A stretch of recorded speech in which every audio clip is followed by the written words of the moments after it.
Right. Good morning. Back to Sanhedrin. We are discussing the very unpleasant story of Tamar and Amnon. Johnny asked a very good question last week. Why is a street named after Amnon and Tamar when Amnon was such a rascal?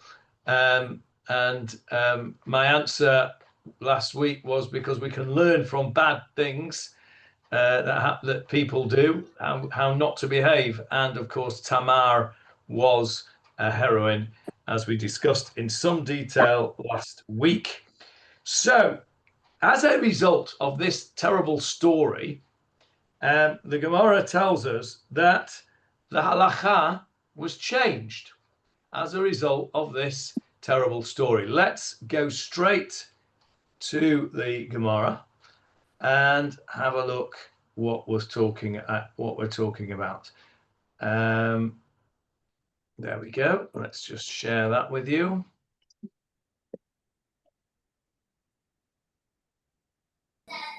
Right. Okay, you can see the Gemarah? Yep. Okay, page 124 for you, Michael. If you're in the Vilna Shas or the Art Scroll version, it's right at the bottom of Chaf Aleph, Amud Aleph, right at the bottom, the last few lines. Over here, Amar Rav Yehuda, Amar Rav. Rav Yehuda said in the name of Rav, Ba'oto Sha'a, at that time, Gazru al Hayichud ve'al HaPenuya. The rabbis made a decree, Gazru, they made a decree about Yichud, about seclusion, ve'al HaPenuya. What does Penuya mean? Read unconnected, unengaged woman. It does mean that, but what does it mean in modern Hebrew, Hannah? Penuya is a face. One A face. A face. No. It must be connected to panim, yes. It is. One is free. Free, that's right. Available. If somebody if you wanted to make an appointment with you, you might ask them if they were panui, if you were a man, or panuya, if you were a woman. But it could be misinterpreted if you asked a woman if she was panuya, because it would mean, is she available for marriage or the like? And that's what it means here. Panuya here means a woman who is available. In other words, an unmarried woman. So the Gemarah is telling us that because of this terrible story of Tamar and Amnon, they made a gezerah, they made a decree about being secluded with certain categories of women. And then if you look at this Gemarah at the moment as it stands, there is a vav over here, ve'al hapnuya, and about a single woman. So the Gemarah's interpretation at the moment is that there were two decrees made as a result of this story. One is that you are not allowed to be secluded with women who are forbidden to you. Now, why would that come as a result of Amnon and Tamar? Incest? Yes, correct, because Amnon and Tamar were brother and sister, despite the fact that the Gemarah has tried very hard in the last few weeks of our learning to tell us that isn't the case, but it is the case. They were brother and sister.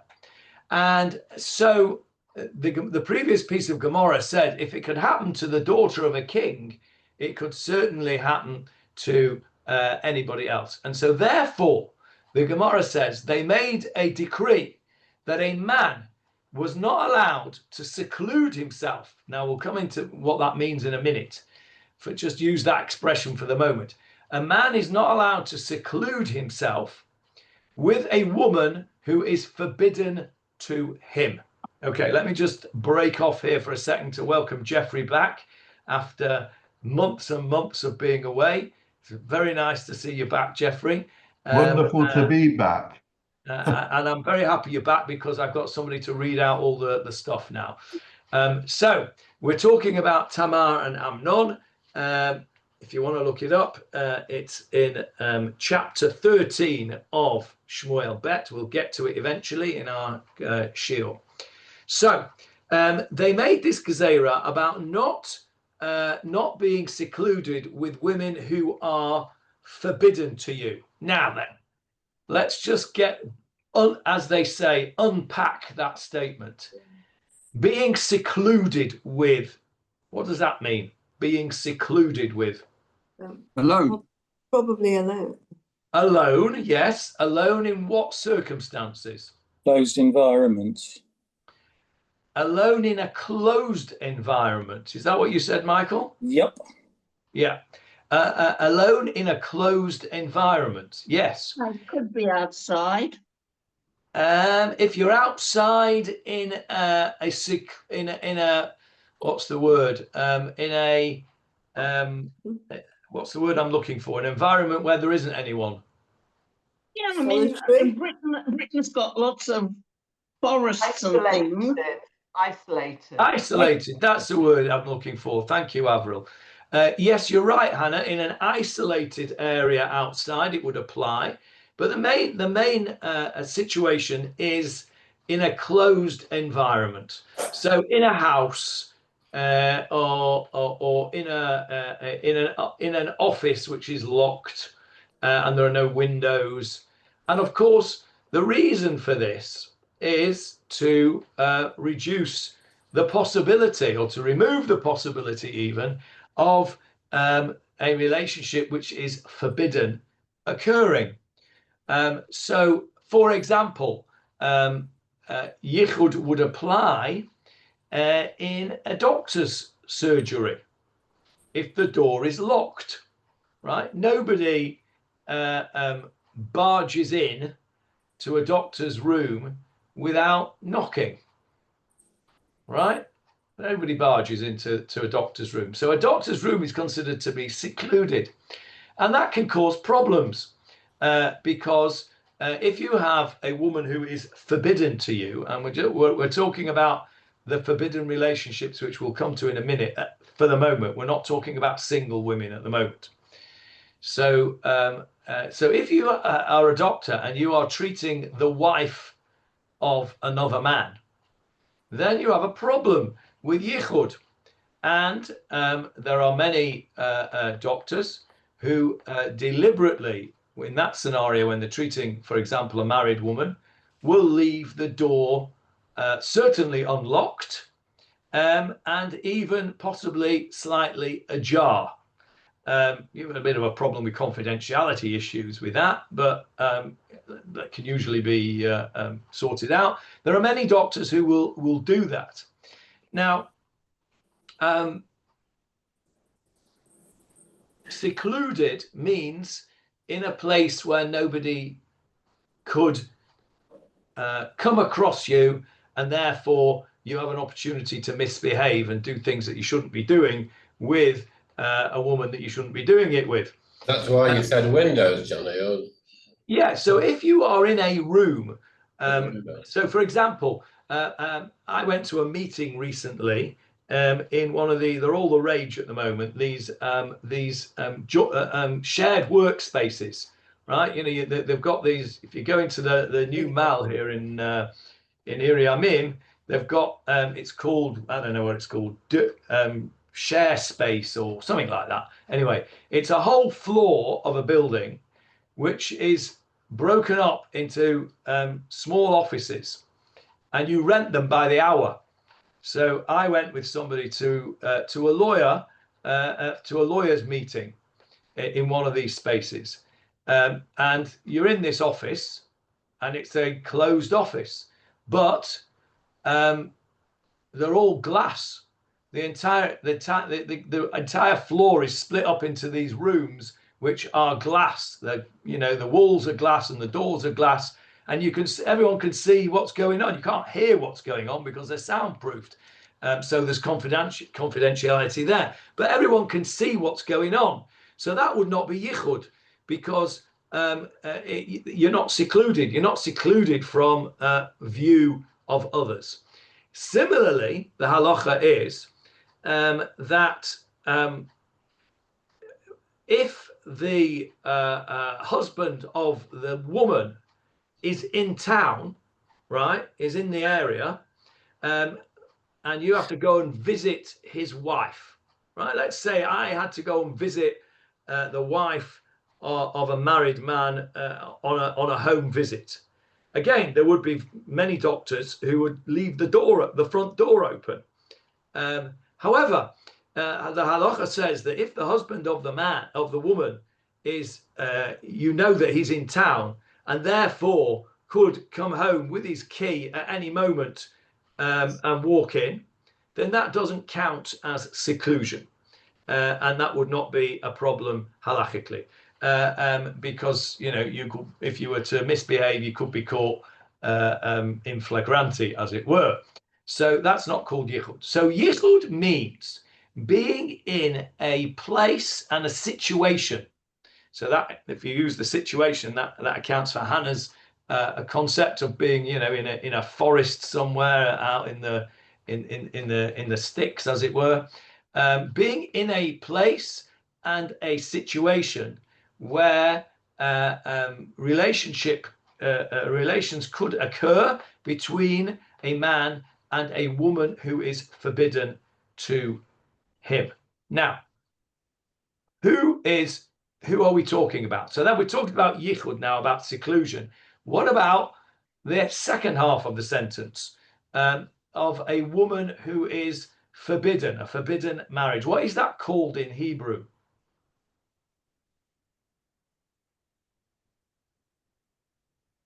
Hannah?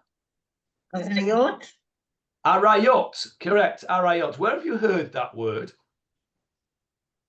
Guarantee you've all heard it.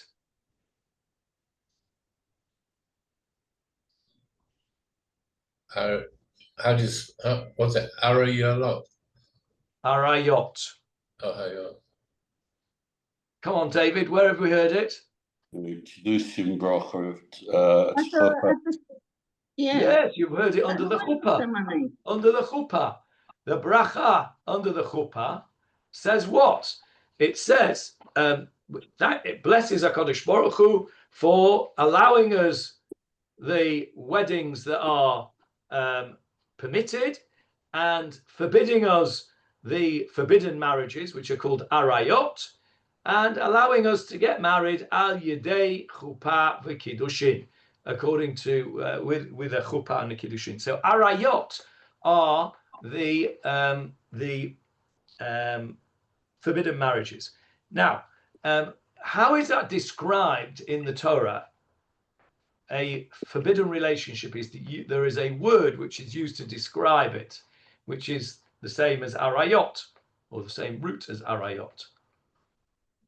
I guarantee you've all heard this as well. Not only have you heard it once a year in the laning, you have heard it and will hear it again in the upcoming, I'm going to give you a clue here, the upcoming Yomim Noraim. Where do we read about it?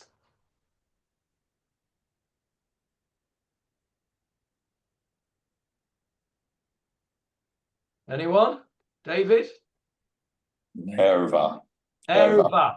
Correct. The word is erva, which we translate often as nakedness, but it means the forbidden marriages. And where do we lane it, David? The second part of Acharei Mot and Yom Kippur afternoon. Correct. There it is on the screen for you.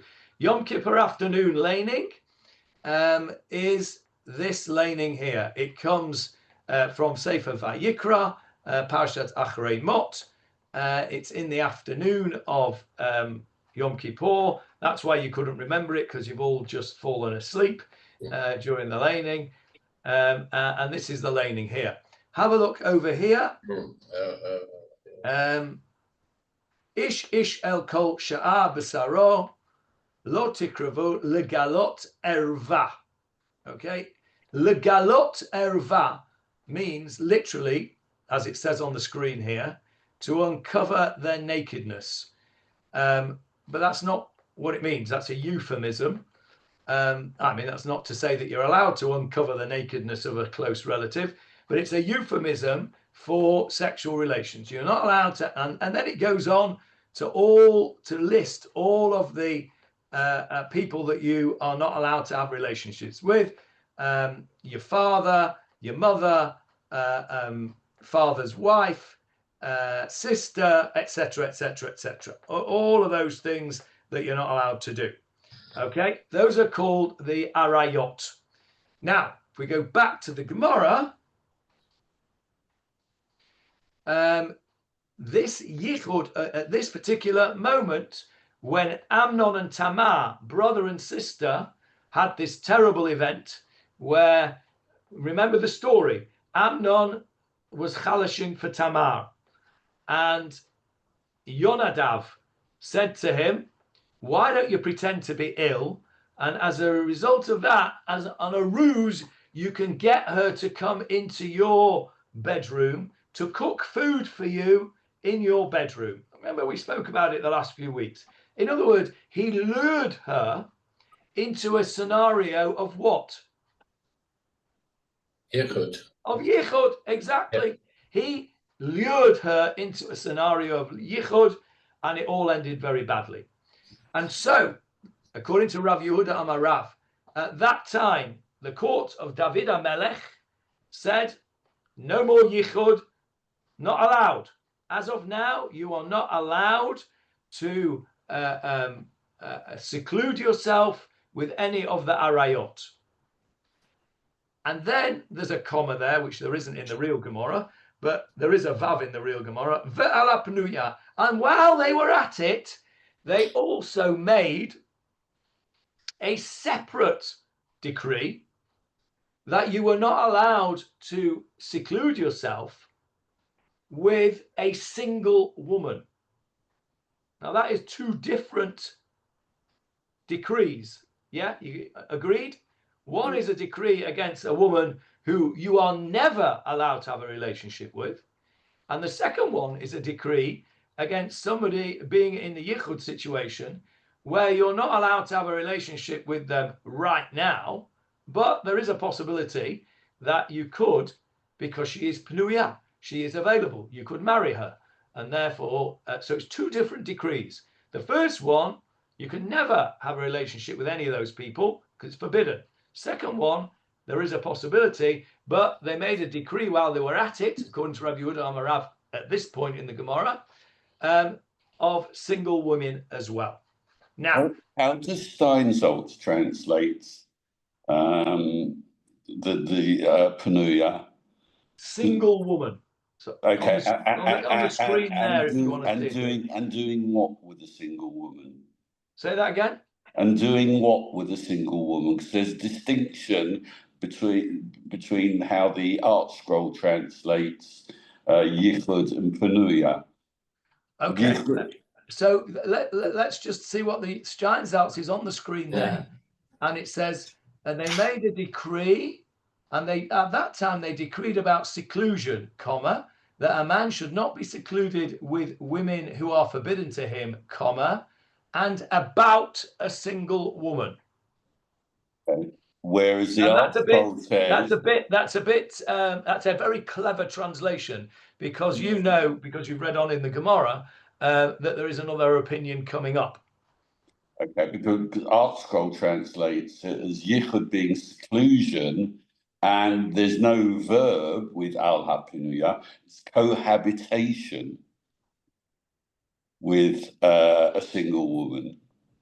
So the translation as you, but the cohabitation is in not bold type, indicating that that's been added in by that's Art Scroll's interpretation. Yeah, that's Art Scroll's interpretation. Yeah. Okay, let's just park that for a sec, because we'll come back to it, as you know, when we get into the next bit of Gemara. So, right. So therefore, as a result of this terrible story, they now have, in the court of King David, they have made a ruling, no more yichud with people who you are forbidden to marry, and no something or other with a single woman, whether it is cohabitation or yichud, we'll see in a minute. Now, the Gemara objects to this and says, hang on a minute, that can't be right. Yichud dioraitahu. This yichud, this seclusion with a woman forbidden by familial ties, says Steinsaltz, in other words, the marriages that are forbidden to you, is prohibited from Torah law, deoraita. And therefore, if it's already forbidden by Torah law, why do we need the court of King David to come and make a decree about it? Thank you very much, King David. Just look in the Torah, it's there. It's a question against what the Gemara has just said. Yeah, understand the question? It's also against David as well. Yeah, well, we know David's got a problem altogether because he didn't do anything. But you're right. So, what's your obvious question to me? What's the difference? The Torah doesn't talk about seclusion. Ah, thank you, Julia. I knew it would be Julia that would think laterally here on that point. That's exactly the question. The question is, hang on a minute, where in the Torah does it talk about yichud? Which is what Julia has just asked me. And it is, the Gemara is going to tell you where it is right now, Julia. It's hinted at. And here we go. Da'amar Rabbi Yochanan, Mishum Rabbi Shimon ben Yehotzadak. Rabbi Yochanan, in the name of Rabbi Shimon ben Yehotzadak, says, Remez, there is a hint, leyichud, to this halacha of yichud, min haTorah minayin. Where from? Where is it? Now, you're going to have to stick with me on this because it's a little bit complicated. Shenema, there is a pasuk that says in next week's parasha of Ra'eh, Ki yesitecha achicha ben imecha. If your brother, the son of your mother, will seek to how does he translate it? Entice you. It means to make you go astray. Ki yisitecha. If your brother, the son of your mother, will try to make you go astray. That's a pasuk in the Torah. Before I show you the pasuk and get Jeffrey to read it, what's anyone any idea what we're talking about here? No. That's exactly what Tamar did. Wasn't what Tamar did. No, I mean, Amnon did. Amnon did. Yeah, but actually, that's not what it means. If we'll go to the pasuk in a minute, that's what I would have said as well, Jackie, on the basis of only what it says in the Gemara. Now, there's another proof that people who learn Gemara are meant to know the Torah off by heart, because just looking at that, you wouldn't have a clue what it's talking about. And we stepbrothers, not to be a stepbrother. No, let me show you where it is. I'm going to take you to the pasuk. There you go, Jeffrey. You're back on. Verse 7, please. If your brother, the son of your mother, tempts you in secret, or your son, or your daughter, or the wife of your embrace, or your friend, who is as your own soul, saying, let us go and worship other gods, which neither you nor your forefathers have known. Okay, so what it's talking about, Jackie, is enticement to do Avodah Zarah. Not, as you thought and as I thought, enticement to commit one of the forbidden relationships. So this is talking about what you should do if somebody tries to persuade you to serve a false god. All right? And what should you do? Verse 9 and 10, Jeffrey. You shall not desire him, and you shall not hearken to him. Neither shall you pity him, have mercy upon him, nor shield him. but you shall surely kill him. Your hand shall be the first against him to put him to death, and afterwards the hand of all the people. Okay, so this is called a mesit. A mesit. This is the halacha of the mesit. And here's the word in Hebrew that's quoted in the Gemara. Ki yisitacha achicha benimecha. If your brother, the son of your mother, shall try and entice you, tempt you, it says here, to go and do avodah zarah. Now, what strikes you as odd about that expression, and what is the Gemara, without looking in, what is the Gemara going to raise as an issue? Why is the Gemara brought this pasuk? They're only talking about the relating to your mother. They're not talking about the whole of Israel. If anybody in Israel actually tells you to do that, it's a no-go. Here it just appears to imply that if you're the son of your mother or whatever else. You're right, but then it goes on to say, or a friend or anyone, basically. Yeah. So you're right, it does mention that, but I'm interested in this expression here. What strikes you as odd about that? Doesn't say your parents, and gives your father as well. Ah, very good, Leslie. So Leslie has commented on the fact that it describes achicha, which means Your brother. your brother, as ben imecha, the son of your mother. What if he's the son of your father and not the son of your mother? In other words, he's a half brother. I said it, his stepbrother. Yeah, or a stepbrother. We've already had this conversation, John. There's no such thing as stepbrother in Jewish law, because we don't believe in adoption and all that stuff. It's not a halachic concept. But you're right about stepbrothers. Well, the Gemara does imply that. But the reason, let's go back to the Gemara. The reason that the Gemara has brought this part of the pasuk is exactly for the reason Leslie has said. It's emphasizing the son of your mother. Right, now then, you have to understand now what's going on in the... Because the Gemara then asks Leslie's question. V'chi ben aim mesit, ben av eino mesit. What's going on here? The son of your mother might entice you, but the son of your father would not entice you. In other words, Leslie's question, why does it specify ben imecha, the son of your mother? Why doesn't it just say achicha?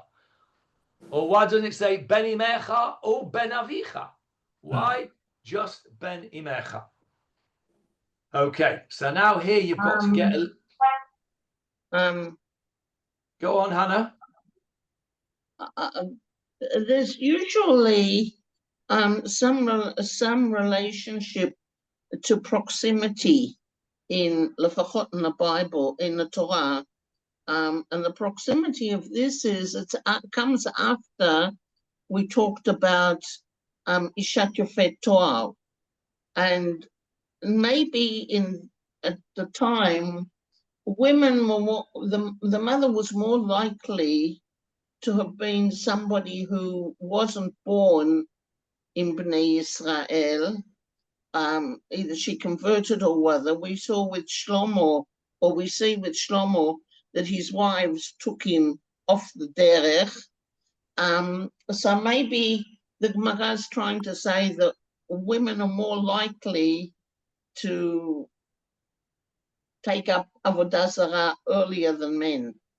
All right, that's a fair stab. It's not what the Gemara says, but it's a reasonable explanation. Yes, Jackie. Could it also be that it's pointing out the fact that the mother is more important than the father, in the fact that when someone's very ill, they take the mother's name, not the father's name? I think that there is something in that as well. I think that's actually closer to what the Gemara's opinion than what Hannah said. Although I think that Hannah's explanation has got some cogency. Why do we say the mother's name rather than the father's name? By the way, the Sephardim use their mother's name all the time. When you call up a Sephardi to the Torah, he will often tell you his name is, Ishai ben Mazal Fortuna, or something very Sephardi sounding like that. And they use their mother's name rather than the father's name. But why do we Ashkenazim, who tend to use our father's names, why do we use our mother's names when somebody's ill, Jackie? Because the mother's more easy. You know who your mother is, you don't know who your father is. Okay, well, that's possible. That's not really the reason, but that is true. Yes, Jeffrey. Well, I was going to say the same thing, but also in answer to one of your earlier questions, and I'm going to get into trouble over saying this, but where women often lead men astray. Look what Delilah did to Samson. Okay. You know. All right. Okay. We'll come back to that in a second. Another reason, or the real reason why we use the mother's name as opposed to the father's name. The mother's nurtures given birth. Yeah, a mother nurtures a child from The mother gives conception. birth to the child. Say that again, Julia. The mother gives birth to the child. And therefore? Well, I suppose I'm just repeating really what the previous people have said. But the mother brings the child into the world. And therefore? And therefore has a close relationship. Therefore she's responsible for can be proven. Okay, yeah, we're almost there. Yeah. Let me explain to you a little bit of linguistics here, which those who have done the Tefillah Shiurim will know this. What's the word for a uterus or a womb in Hebrew? Nekev. No, that is nekev is a hole or a vagina. The womb. Rechem. Rechem, correct. Rechem is a womb. What word does that sound like? Rachem, mercy. Rachamim. Rachem, correct. Or rachamim, correct. Why is rachamim? Why does it mean mercy, Leslie? Because a mother would always look after her child, whereas maybe because there is nothing more merciful than a mother towards a child. Nothing is more a merciful relationship between a mother and a child. And that is why the word rachamim is related to the word rechem, womb.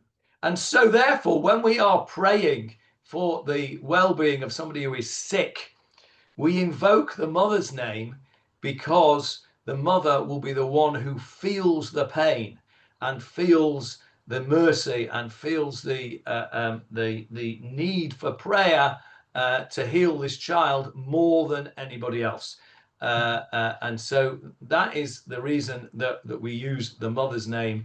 And all the other reasons that you've said may well also be part of the answer. I'm not saying this is the exclusive answer, but this is the main answer that is given. Right, how did we get onto that? Right. Why does it use the son? Why doesn't it say the sister? Because she's more likely to entice a male. Okay, so not for Avodah Zorah, apparently. So let's have a look at what we're talking about here. So I'm going to explain it outside of the Gemarah first, because the Gemarah doesn't make it absolutely explicit what it's talking about. So it goes like this. The brother who is the son of your mother, it's talking about a half brother, right? Who is the son of your mother, but not the son of your father, right? Okay. Children, generally speaking, live with their mother, right? Hopefully their father is there as well, but if that's not the case for whatever reason, they tend to live with their mother. Now, what would happen if you were not allowed yichud with your mother, Have nowhere to live. well, you would be okay if your father was around, because it wouldn't be yichud. But let's say the father is absent, dead, divorced, away on business, whatever. There's no father around. If you were not allowed yichud with your mother, then you wouldn't be able to be in your mother's house. Okay. Now, yichud only applies after a certain age, right?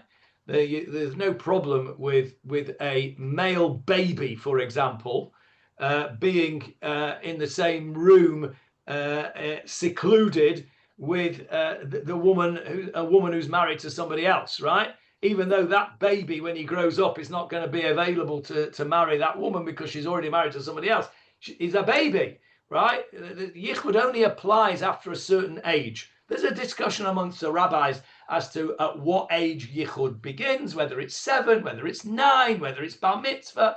What doesn't matter for the moment. But we're talking about an older child. If the gezerah and if the dioraita of yichud applied to a mother and a son, we'd have a big problem. Because whenever the father was not there, the child would not be allowed to be with his mother.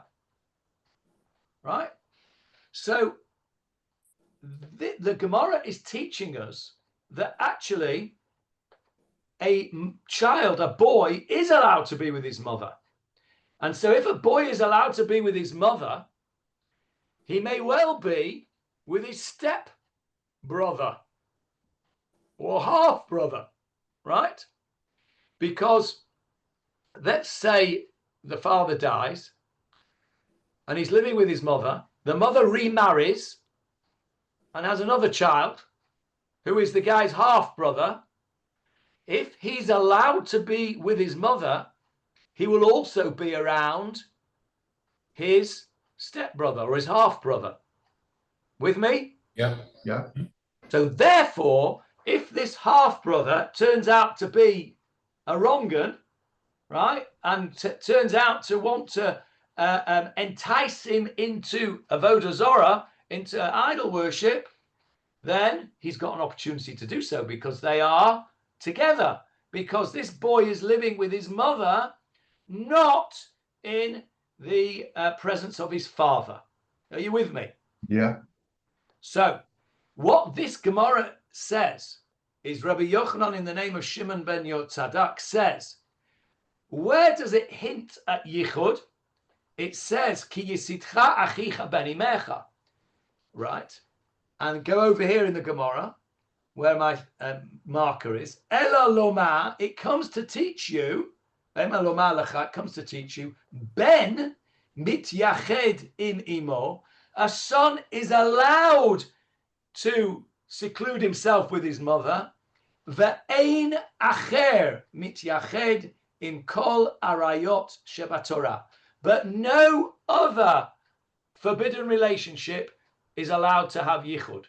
So here, this Gemara is teaching us that there's a hint to the yichud in the Torah, because it specifically says that a son is allowed to be with a mother, implying that no other arayot are allowed to have yichud. It's a bit complicated. Do you get it? Is it understood? Thanks. Do you want me to go through that again, anyone? No, right, okay. So, therefore, if we now have a source for a Torah prohibition on yichud, we come back to the Gemara's question. What was the rabbi's decree about yichud? Can't have been what we said it was about the forbidden marriages, because that's already in the Torah. We don't need a rabbinic decree. We've got a Torah law. So the Gemara then goes on to say, Ela Ema, rather say Gazru al Yichud Difnuya, which is, remember I said, I was stressing this Vav over here earlier on. We said they made a Gezerah about Yichud and about a single woman, indicating that there were two Gezerahs. The Gemara now says, no, I got that wrong. What it means is they made a decree about Yichud with a single woman, with a woman who is not married to you. Okay, now that's a big step. The Torah prohibition is against being secluded with a woman that you're not allowed to have relationships with, the wife of another man, your sister, whatever, right? All those forbidden marriages. But now, after the Amnon and Tamar business, they now have extended that prohibition to include women who are not forbidden to you, but you're not married to them. Why didn't you mention that in the Torah then? Because until Amnon and Tamar came along, it wasn't an issue. Because if you were secluded with a woman who you were allowed to marry, and you then went ahead and had consensual relations, as opposed to raping her, right? Consensual relationships. Al pi halacha, what does that mean? You have to marry her. You are married. Yep. That's it. You're married. Okay. Al pi strict Torah law. Torah law says you can acquire a wife with 3 methods. We at halacha lamai says you need all 3. But according to the Torah, there are 3 different methods. What are they? Inyan. Okay. I think living with a single person is one of them. Bia, intercourse, sexual intercourse. Bia, sexual intercourse. Next one. Betrothal. What do you mean by betrothal?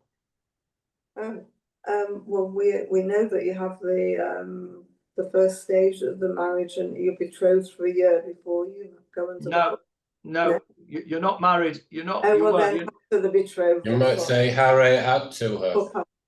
Okay, hare at, that's a declaration. But what do you do when you say hare at, Johnny? Cast your mind back a million years. A gift. A gift, correct. A ring. ring. That's called kesef. So bia, intercourse. Kesef, a gift, money, a monetary gift. And the third thing, the third way you can do it, I thought Julia was onto it, but not quite. The ring, no. No, Yichud is counted as bia, Avril. Yichud, why do we go to the Yichud room after the chuppah? Because there is an opportunity there for them to have bia, to have intercourse. That's why you have to wait at least 7 minutes. Apparently, that's how long it takes. So when you are a witness, if you are an aide to say that there has been Yichud, in other words, you are posted as a guard outside the Yichud room, you have to ensure that they are in there on their own for at least 7 minutes, because during that time, there is the possibility of bia. Okay, so bia, kesef, there's one more. Speak to the father. Say again? Speak to the father. No, he doesn't get it. No, he don't know. Well, sort of, but after you've spoken to the father, what would you do? Get engaged. Yeah, and then what would you do? Come on, David, put them out of their misery. Shtar. Shtar. What is a shtar? No, the document, the kasuba. A document, the kasuba, correct. So the halacha says in 3 ways a woman can be acquired as a wife: bia, shtar, v'kesef. Okay, intercourse, document, a ksuba, and a ring. We do all 3, and that's why at a wedding you have hare at, the ring on the finger. That's the gift. That's kesef.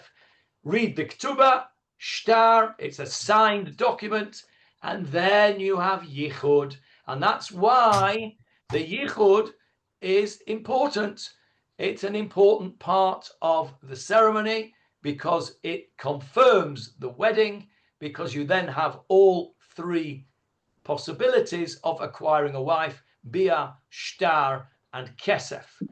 Okay, how did we get onto that? Right, because Johnny asked why the pnuya, why yichud with a single woman was not forbidden from the Torah, because according to the Torah, strict Torah law, if you have consensual relations with a pnuya, you're married. So there's no problem. Along came Amnon, and one sec, David, I'll come to you. Along came Amnon and Tamar. Forget the yichud with arayot. Forget that they're brother and sister. This Yonadav gave Amnon this idea to seclude himself with with Tamar, to give him the opportunity. Let me turn that off. To give him the opportunity to have his evil way with Tamar. Turns out it was a rape, so it was not consensual, and so it's all to do with it. But when he came out and Tamar bravely said, "Look what's happened to me," the rabbis, as it were, said, "We've got to do something about this. We can't have this." And so they extended, according to this Gemarah, they extended the prohibition on yichud to include single women, even if they are not forbidden to the man through arayot. David? I read this differently, and this is further proof to what we saw in Koren a couple of weeks ago, that this wasn't incest, because had it been incest, there wouldn't have been a chiddush of this takana of the rabbis. So what's this takana doing? It's to extend yichud to unrelated married women. Excellent. Single women. Sorry. Yeah, I would frame. That's absolutely spot on. I would frame it slightly differently, in like this. This is how I would frame that, but it's the same point that you're making. Amnon and Tamar were brother and sister. Only we've spent weeks in the Gemarah trying to prove that they weren't brother and sister. So along comes the rabbis here, and they say there is a prohibition against yichud with arayot, with forbidden marriages, and therefore, if they were brother and sister, we don't need to do anything because we've already got a deoraita that tells us that. However, there is at the very least a doubt about whether they were brother and sister, and let's say they weren't for the sake of discussion, and therefore we can't rely on that yichud to have protected Tamar, and so they come as a protection for a situation where there's a doubt about anything. Say any single woman, related, not related, maybe not related, doesn't matter. Single woman, no yichud. That's an excellent point, David. Excellent point. And can I just add that now the Art Scroll has translated yichud as seclusion rather than cohabitation in the first version. Yeah, so that's exactly why, because they'd read on. And that's why I said to you, it'll become clear. So the original piece of Gemarah we did this morning said there were two gezeras, one against yichud with a forbidden marriage, and something against being with a pnuya. Okay? After we've proved that yichud actually is hinted at in the Torah, the Gemarah changes its mind and says they only made one gezerah, one decree, and that was against seclusion, not just cohabitation, but seclusion with an unmarried woman. Yes, Hannah? Confused. If Amnon and Tamar weren't brother and sister, why weren't they married after he raped her? Okay, that's one of the ways of marrying somebody. Okay, so maybe that is a proof that they weren't that brother and sister because they didn't get married. Very obvious. He hated her. But Yeah, it that's doesn't also matter. true. But It's a legal status. It's not a question of what you feel. Marriage is a legal status. okay, And if one of the ways of marrying is BR and he raped her, then technically, legally, he is married to her. okay, Okay, that's okay. number one. Number two is I have a serious problem with Art Scroll's translation in the sense that it says against seclusion with a married woman and cohabitation with an unmarried woman. So cohabitation tends to, imply that, that you're having relations with. But it's not. You're just not allowed to be together. No, that's not what it means. It's not what it means. Okay, let me answer the second question first because that's easy. Cohabitation in English, and certainly in this context here, cohabitation means sexual intercourse. Yeah. Yeah, so that's what it means. Okay. It doesn't mean just to live with. I know the word cohabit actually means to live with somebody, but it means in this context, sexual intercourse. I understand that, but and also it says in the Art Scroll translation, women were thus alerted to taking precautions and not be entrapped, and it places all the emphasis on women, like, okay, Tamar was entrapped, but it was her fault. Where are you reading that about entrapped? Can I give you a page in the Art Scroll? Yeah. 21A, and it's number 6. It's a bit above where we were. Okay, and where are we looking, in the footnote or in the actual Gemarah? In the actual translation, on the right-hand column, near the bottom, at the end of the paragraph. Women were thus alerted to take precautions not to be entrapped. Right. That means not to be entrapped by the man. No. But the responsibility falls on the woman. Yeah. It doesn't fall on the man not to do what Amnon did. It falls on the woman not to find herself in that situation. It's correct. Like blaming the rape victim for the rape. No. It's not blaming. It's not victim blaming at all. No. What it's saying here is that Tamar came out, and we spoke about this in detail last week. She came out, she ripped her coat, and she basically said, look, I've been raped. And what she was saying is, women, be careful. You can't trust these men at all. Right? It's a warning to a woman. It's not blaming her at all. On the contrary, it's saying, women, you need to know you can't trust any man. It's not victim blaming at all. Yeah, but at the end of the day, it wasn't the king ordered her to go in there, so it wasn't her fault anyway. Correct. But okay, let me go back to the first question of Hannah's because otherwise I'll forget it. In fact, I've already forgotten it. What was it? Why didn't she marry him? Why didn't you marry her? Right. Okay. Thank you, Johnny. Why didn't he marry her afterwards? No, wasn't she married automatically to him? Okay. Right. Okay. So let me just answer David's point first before I come to the substantial point. David said because he hated her. Well, that wouldn't have helped, because if they weren't related, if a man rapes a woman, then he hates her, he's not allowed to divorce her. That's a halacha. It's in Parshas Kiseitze, I think, isn't it, David? Yeah. So the fact that he hated her, tough luck. So Hannah's question would be a good question. The answer is quite straightforward, Hannah, and that is that there was, at the very least, a doubt whether they were brother and sister. And therefore, if there is a doubt, and we are talking about a brother and sister are not allowed to be married, al pi ha-Torah, okay? It's a deoraita. Brother and sister not allowed to be married. And therefore, Safek Dioraita. Nachmirim. If there's any doubt about whether they are brother and sister, then we rule strictly, and they would not be allowed to get married.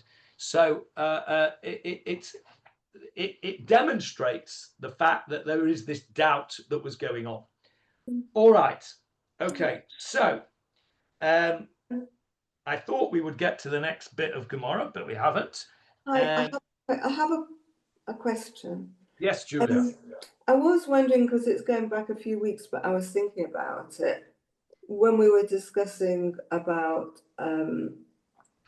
whether the converted mother, whether the child of the converted or not. Could it be possible that there's one rule for men and one rule for women, so that it could be deemed that Amnon was Jewish from his Jewish mother, but that Tamar wasn't? I mean, we know that there's lots of different rules for men and women. That's a good question. I can't imagine that would be the case. No. I've never seen any opinion that makes a distinction between boys and girls born of a Jewish mother. If you look in all the poskim, they talk about a child born to a Jewish mother. What is a Jewish child? A child born to a Jewish mother. I've never seen any distinction made. I'll look it up and see if I can see anything. But I think you're about to send me on a bit of a wild goose chase there. But I will look it up. Any other questions? Because we're going to stop there, because this is a good place to stop, because the next piece of Gemarah, which will start next week, is not related to any of this salacious stuff. As I said last week, incorrectly, but correctly this week. You can invite your children back to the Gemarah Shir for next week, because we will not be talking about X-rated stuff.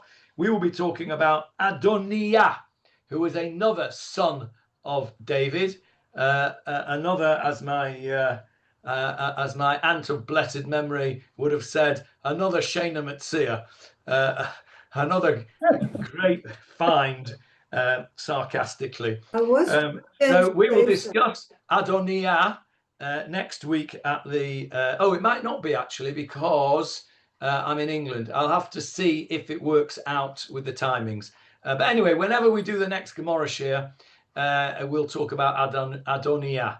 Any questions before we go?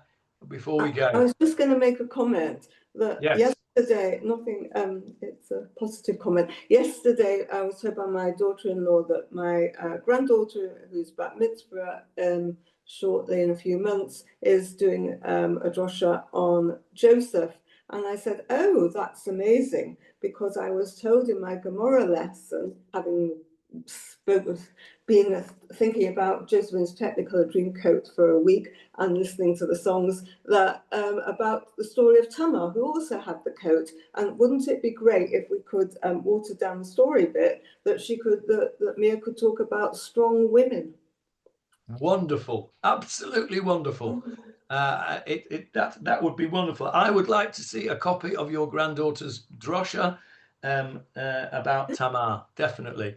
And as for the songs of the Technicolor Dreamcoat, very much my favourites, and lots of happy memories for me for that. But I'm not going to go into it. Right. That's why all the young couples now go to a hotel with drink Coca-Cola in full view of everybody else. Yes, exactly, Johnny. Right. Exactly. That is why the frum couples on a shidduch date do not go to some secluded area where they can chat unobserved. Absolutely, that is why they do so, because that would be Yichud. So you can go to any of the big hotels in Tel Aviv any night, and you can see any number of nervous couples sat there nursing their Coca-Cola and hopefully making a nice shidduch.